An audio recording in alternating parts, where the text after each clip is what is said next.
കൊല്ലം ചവറ തെക്കുംഭാഗം സ്വദേശിനി അതുല്യയെ ഭർത്താവ് ഭീഷണിപ്പെടുത്തുന്ന കൂടുതൽ ദൃശ്യങ്ങൾ 24 കിട്ടി. അതുല്യയെ കൊലപ്പെടുത്തുമെന്ന് സതീഷ് പറയുന്ന ദൃശ്യങ്ങളാണ് ഇപ്പോൾ പുറത്തു വന്നിരിക്കുന്നത്. ദൃശ്യങ്ങൾ ഫോറൻസിക് പരിശോധനയ്ക്ക് വിധേയമാക്കും.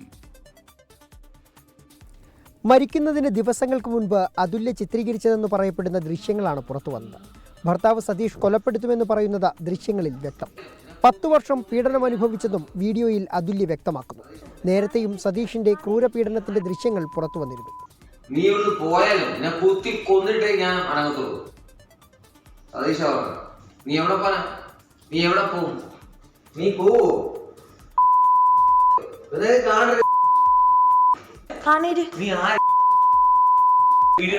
ആരെങ്കിലും ആയിക്കോട്ടെ, എനിക്ക് ആരെ കാണിക്കാനുള്ള. പീഡനത്തിന്റെ ദൃശ്യങ്ങൾ തെളിവായി കോടതിയിൽ ഹാജരാക്കിയെങ്കിലും ഇവ പഴയതെന്നാണ് പ്രതിഭാഗം ഉന്നയിക്കുന്നത്.